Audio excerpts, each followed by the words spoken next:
Welcome friends, welcome YouTube channel Shiv consultancy के YouTube channel में आप सभी दर्शकों का हार्दिक स्वागत है। अकाउंटिंग का प्रैक्टिस करते समय या जब भी सोसाइटी मैनेजर कोई भी वाउचर बनाता है तभी हमने मिस्टेक्स देखे हैं कि वो लोग वाउचर बनाते समय प्रॉपर नहीं बनाते हैं। तो इसके लिए आज का वीडियो है कि अगर आप कैश वाउचर बना रहे हो तो कैसे बनाते, और अगर आप कोई भी एक्सपेंसेस का वाउचर बनाते हैं तो कैसे बनाना चाहिए।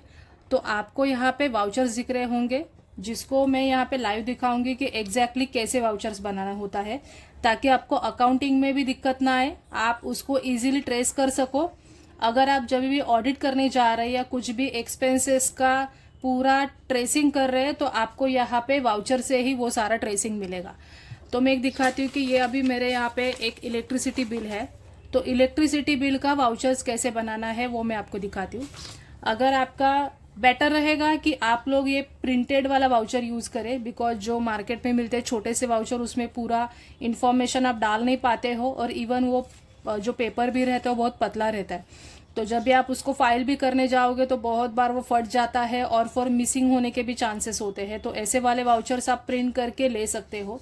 यहाँ पे मैं अभी स्टार्ट कर रही हूँ। सपोज ये मेरा वाउचर नंबर 1 है, मैंने वाउचर डाला और यहाँ पे मैं डाल रही हूँ कि इलेक्ट्रिसिटी एक्सपेंसेस का ये अकाउंट है, उसका ये वाउचर बन रहा है।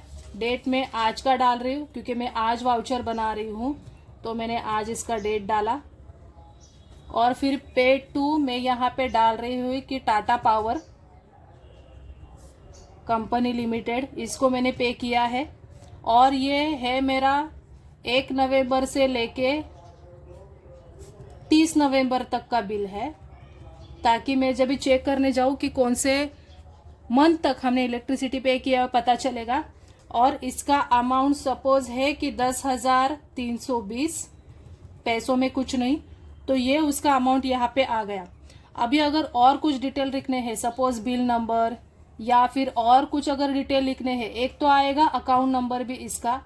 तो अकाउंट नंबर मेरा है 150720,760। ये अकाउंट नंबर मीन जो इलेक्ट्रिसिटी का अकाउंट नंबर है वो आपको डालना है, और बिल नंबर है 153056, ऐसा जो है वो आपको यहाँ पे डाल देना है।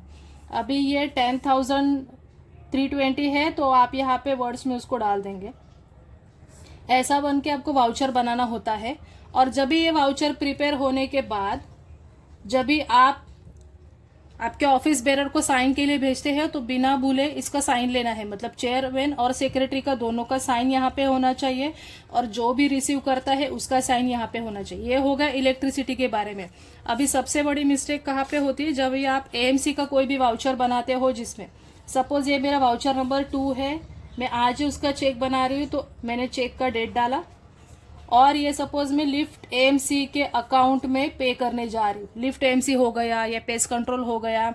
बहुत बार होता है कि अगर आप पेस्ट कंट्रोल का पीरियड नहीं लिखते हैं, इंश्योरेंस का पीरियड, जहाँ पे आपको एक पर्टिकुलर एक 1 ईयर के लिए आप लोग कुछ अमाउंट पे करते हो, तो उसमें आपको पीरियड डालना बहुत ही इंपॉर्टेंट है। जैसे मैंने यहाँ पे लिफ्ट एएमसी का बना रही हूँ, सपोज मैंने OTIS एलिवेटर के नाम से बनाया है, तो ये पे किया है हमने OTIS एलिवेटर कंपनी लिमिटेड को। और फॉर द पीरियड मैंने डाला है कि 1/4/2023 से लेके ये हम पे कर रहे हैं सपोज 31 मार्च 2024 तक। वो पीरियड डालना जरूरी है। कई बार एक बीच का ही पीरियड रहता है, मीन्स किसी किसी का अक्टूबर से शुरू होता है, किसी का नवंबर से शुरू होता है, तो ये पूरा एंटायर पीरियड यहाँ पे डालना जरूरी है। अभी इस केस में हो गए कि सपोज हम उसको 1 लाख पे कर रहे हैं, तो 1 लाख के बाद क्या होगा, ये बड़ी कंपनीज है तो इनका TDS भी डिडक्ट करना रहता है। तो आपका जो 1 लाख पीरियड है GST का पहले का, वो आपको यहाँ पे अमाउंट लेना है। फिर बाद में इनका TDS यूजुअली ये कंपनीज है तो इसमें 2% ही लगता है, तो ये 2% 1 लाख का हो गया 2,000 रुपये। तो वो माइनस करके मेरा यहाँ पे बचता है 98,000। और उसके बाद जो GST लगेगा 18% GST, वो यहाँ पे आपको प्लस करना है। अभी आपके बिल में जो इसका GST रहेगा 1 लाख का, उसको आप यहाँ पे डाल सकते हैं। सपोज मैंने अभी डाला कि यहाँ पे GST 14,320 है। अभी मैंने बिल नहीं लिया है, इसके लिए मैं एक रैंडम अमाउंट डाल रही हूँ।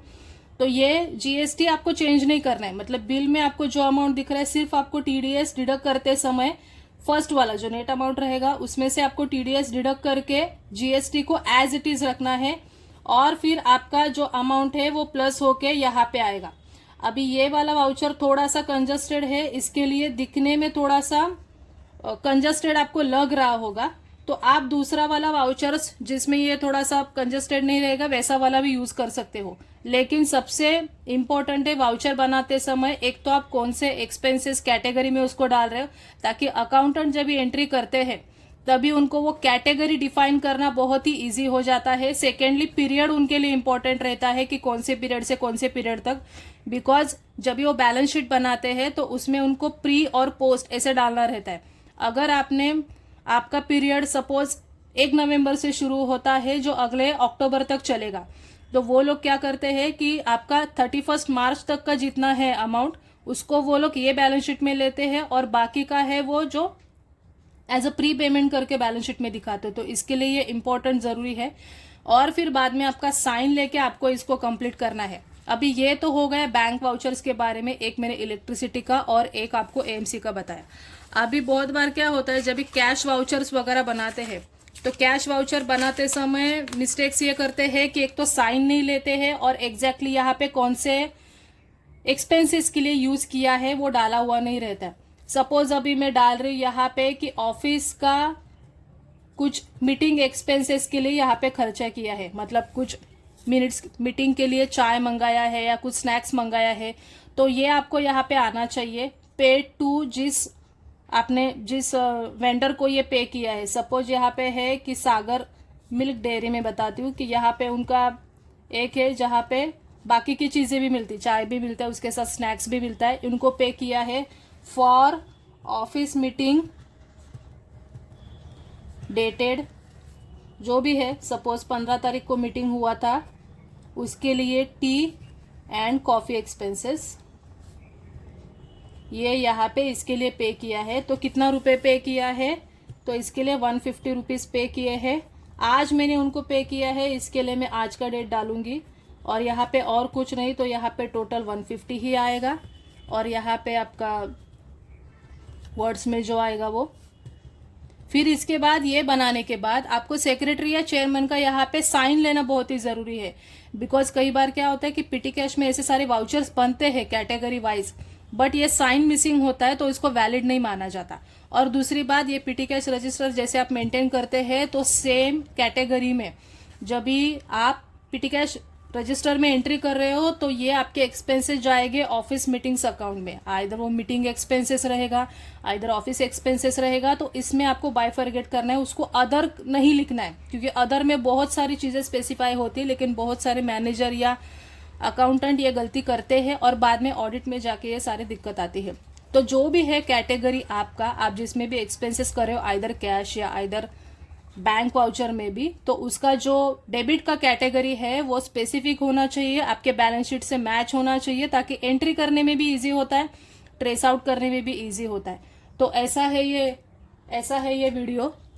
तो अगर ये वीडियो आपको पसंद आया होगा या आपके साथ जितने भी मैनेजर या अकाउंटेंट काम करे उनको भी ये इन्फॉर्मेशन आप दे सकते हो और इनके तक ये पहुंचा सकते हो। एक छोटी सी रिक्वेस्ट, अगर आप पहली बार हमारे चैनल पे आए होंगे तो हमारे चैनल को सब्सक्राइब करना ना भूलें, और हमारे जो बेल आइकन है उसको भी प्रेस करना ना भूलें, ताकि नए जितने भी वीडियोस आने वाले हैं उसके सबके नोटिफिकेशन आपको मिल जाएंगे। So thank you.